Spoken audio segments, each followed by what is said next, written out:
Good morning class. बेटा हमको आज विप्लव गान के क्वेश्चन आंसर करना है। हमने कल लघुत्तरी तो कर लिए थे, आज हम दीर्घोत्तरी करेंगे। और उसके पहले मैंने आपको कल होमवर्क दिया था धर्म की झांकी पाठ रीड करने का।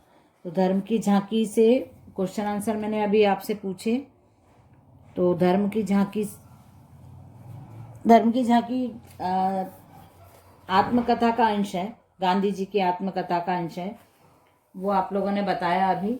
और गांधी जी का जन्म, मृत्यु और उनके पिता का नाम, माता का नाम, और गांधी जी किस ग्रंथ में श्रद्धा रखते थे सबसे ज़्यादा, ये भी हमने अभी देखा।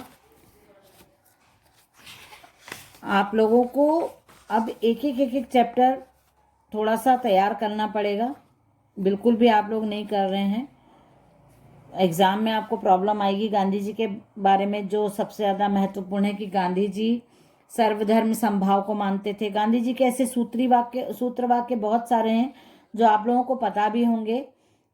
अहिंसा परमो धर्म, सर्वधर्म समभाव की भावना।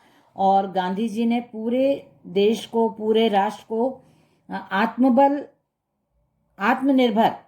आत्मनिर्भरता से रहने के लिए प्रेरित किया, आत्मनिर्भरता का पाठ पढ़ाया। सादा जीवन उच्च विचार का उन्होंने नारा दिया। सदा सत्य बोलो, गांधी जी का ये कहना था। और उनकी जो पुस्तकें थी वो भी मैंने अभी आपको बताई कि कौन कौन सी पुस्तकें थी उनकी। और जब वो गांधी जी का रामायण के प्रति बहुत विश्वास था, रामायण और गीता के पाठ में, पारायण में बहुत विश्वास करते थे। और उन्हीं की वजह से उनका जो भूत प्रेतों का भय था बचपन में, वो भूत प्रेत के नाम से डरते थे। लेकिन रामायण के पाठ से और गीता के पाठ से उनके मन से वो भय निकल गया था। और ये इन पाठों की वजह से ही, रामायण के पाठ के वजह से, और उनके पिताजी और माताजी के जो पारिवारिक उनका जो वातावरण था गांधी जी का, उसके वजह से ही गांधी जी में सर्वधर्म समभाव की भावना का विकास हुआ था। तो ये पाठ हम लोगों ने, मैंने अभी आपको एक बार और रिवाइज कर दिया। आप लोगों ने रीड किया या नहीं किया, मैंने आपको रीडिंग के लिए भी दिया था। ऐसे एक डेली एक चैप्टर में आपको रीड करने के लिए होमवर्क में दे रही हूँ। कुछ बच्चे रीड कर रहे हैं और वो आंसर भी करते हैं क्लास में। तो सबको ये रीड करना है, जिससे हम आप लोगों का क्या एग्जाम के लिए भी प्रिपरेशन होती जाएगी साथ में। चलिए तो क्वेश्चन आंसर लिख लेते हैं हम। दीर्घोत्तरी का फर्स्ट क्वेश्चन है, विप्लव गान से क्या तात्पर्य है? कवि ने विप्लव के कौन कौन से लक्षण गिनाए हैं? तो अभी आप लिख लीजिए। प्रस्तुत कविता में विप्लव गान से तात्पर्य है, प्रस्तुत कविता में विप्लव गान से तात्पर्य है रूढ़िवादी विचारधारा एवं जीर्ण शीर्ण हो रहे समाज को। विप्लव गान से तात्पर्य है रूढ़िवादी विचारधारा एवं जीर्ण शीर्ण हो रहे समाज को जागृत एवं नव निर्माण के लिए प्रेरित करना। जागृत एवं नव निर्माण के लिए प्रेरित करना।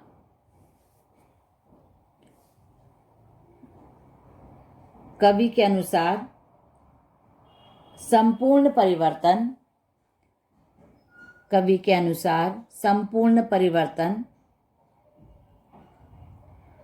विप्लव गान के प्रतिपादन से ही संभव है। विप्लव गान के प्रतिपादन से ही संभव है।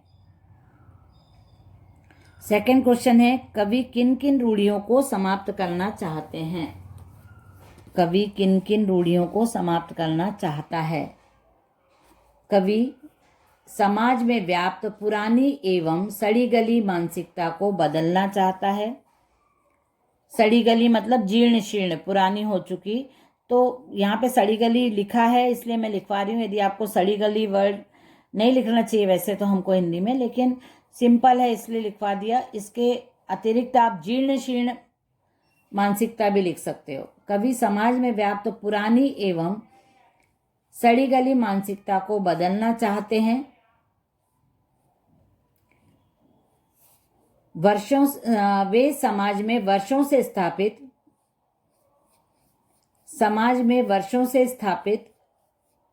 रूढ़ियों को विप्लव गान के माध्यम से समाप्त करना चाहते हैं। समाज में वर्षों से स्थापित रूढ़ियों को विप्लव गान के माध्यम से समाप्त करना चाहते हैं। कवि के अनुसार माता अपने शिशु को दूध पिलाने के साथ साथ विष पीने के लिए भी तैयार करे, जिससे देश में कायर पुत्रों की कमी रहे।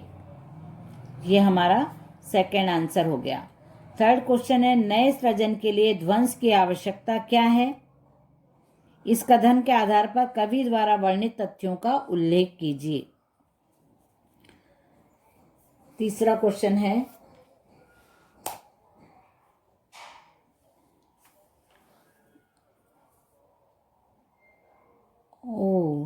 बेटा ये कवि ने विप्लव के कौन कौन से लक्षण गिनाए हैं, ये तो हमने लिखे ही नहीं है। विप्लव गान से क्या तात्पर्य है, ये मैंने लिखवा दिया। उसके बाद है कवि ने विप्लव के कौन कौन से लक्षण गिनाए हैं। अब आप उसको लिख लो पेंसिल से साइड में कहीं पे भी, उसको फिर फेयर कर लेना आप लोग। कवि ने विप्लव के निम्न लक्षण, कई लक्षण गिनाए हैं। कवि ने विप्लव के अनेक लक्षण गिनाए हैं, जैसे अंधविचारों का अंत होना, रूढ़ियों का समाप्त होना, बादल पहाड़ पर्वत आकाश एवं तारों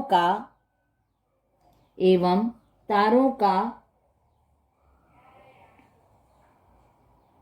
प्रलय हो जाना, तारों का नष्ट हो जाना, लिख सकते हो आप, नष्ट हो जाना,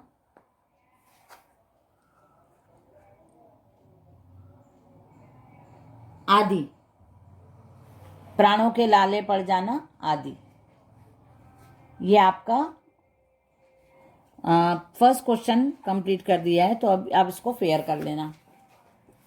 यदि जगह हो तो या तो फिर से काट के फिर से आपको लिखना पड़ेगा, उसके लिए सॉरी। सेकंड क्वेश्चन भी हो गया है हमारा। थर्ड क्वेश्चन है, नए सृजन के लिए ध्वंस की आवश्यकता क्या है इस कथन के आधार पर। तो थर्ड क्वेश्चन है, प्रस्तुत कविता में कवि के अनुसार नए सृजन के लिए विनाश ही आवश्यक है। कवि का मानना है कि समाज के नवनिर्माण के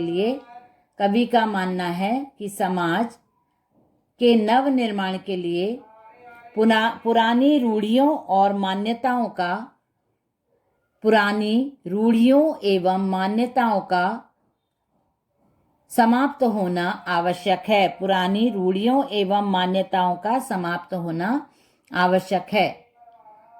कवि के अनुसार विप्लव गान में प्रेरणा देने वाले विचारों का समावेश है, जो नए युग का निर्माण करने में सहायक हो सकती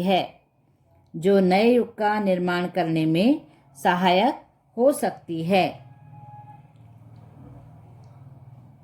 कवि के गीतों में युग परिवर्तन की शक्ति समाहित है, जो कायरता की भावना को समाप्त कर क्रांति की भावना का प्रसार करने के लिए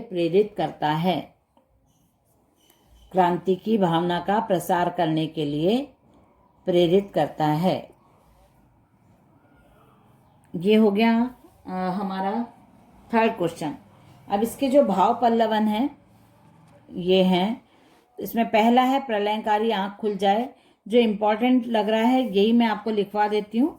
उसके बाद सेकंड वाला, थर्ड वाला इतना मैं एक्सप्लेन कर दूंगी, बहुत इम्पोर्टेंट नहीं है पर आपको मैं एक्सप्लेन जरूर कर दूंगी, ताकि यदि आपको समझ में भी आ जाएगा और आपको यदि आता है तो आप लिख सको। पहला है प्रलयकारी आंख खुल जाए। प्रलयकारी आंख खुल जाए से तात्पर्य है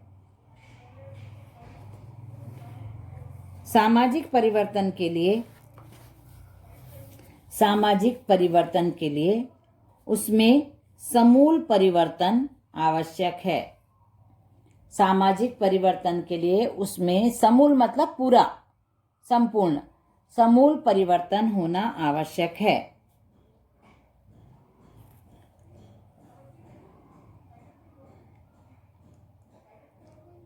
कवि ने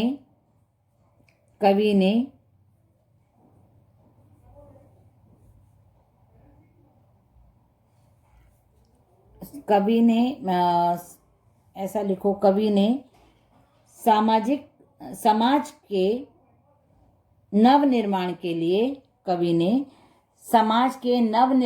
लिए प्रलयकारी क्रांति को आवश्यक बताया है। प्रलयकारी क्रांति को आवश्यक बताया है। ये हो गया। उसके बाद ये है अंधे मूढ़ विचारों की वह अचल शिला विचलित हो जाए। मतलब हमारे समाज में जो पुराने विचार हैं, अंधविश्वास की जो भावना है और जो रूढ़ियां हैं पुरानी, जिनसे हमको, हमारे समाज को कोई फायदा नहीं है, या हमारे विचार पत्थर के जैसे, जो पुरानी मान्यताएं विचार हैं वो एक शिला के जैसे, पत्थर के जैसे जड़ हो गए हैं हमारे समाज में, उनको भी विचलित कर जाए, ऐसा हमको ये विप्लव गान का ऐसा प्रभाव पड़े कि जो पुराने सड़े गले विचारों की जो शिला है, पत्थर बन गया है, जो शिला मतलब पत्थर, वो भी पिघल जाए। ऐसा हमको कवि ने विप्लव गान के माध्यम से संदेश दिया है। कायरता कापे गतानुगति विगलित हो जाए का भाव पल्लवन कीजिए। कायरता कापे मतलब जो हमारे मन में डर की भावना है, जो हम समाज के जो नियम है, जो उपनियम है, उनको ही लेके चल रहे हैं, हम उनको अपने डर के वजह से उनको परिवर्तित करने में डरते हैं, उनको छोड़ने में डरते हैं, तो वो भी हमारी कायरता भी कांप जाए, ऐसा हमको विप्लव गान के माध्यम से संदेश देना है। गतानुगति विगलित हो जाए मतलब जो गतियों से, जो उसकी गति है वो भी, गति भी धीमी पड़ जाए, इतनी तेज गति का गान हमको अपने समाज को देना है। नियम और उपनियमों के प्रांगण में गहराई, ये पहला वाला, ये लास्ट वाला पद्यांश दिया है। नियम और उपनियमों के बंधन टूट टूट हो जाएं, विश्वंभर की पोषक वीणा के सब तार मूक हो जाएं, ये वाला पद्यांश यहाँ पे दिया है। जो नियम बनाए हमारे समाज में, और उसके भी नियम के भी अंतर्गत नियम बनाए हैं, ऐसा होना चाहिए, ऐसा नहीं करोगे तो ऐसा होगा।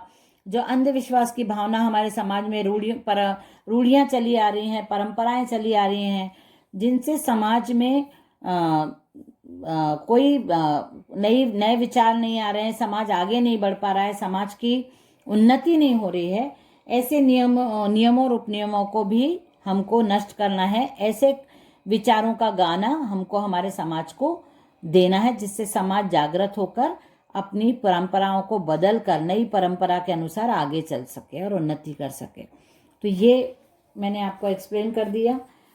इतना मुझे इम्पोर्टेंट नहीं लगा तो मैं नहीं लिखवा रही हूँ, मैंने एक आपको ये लिखवा दिया है। ओके, चलिए नेक्स्ट क्लास में मिलते हैं। Bye everyone.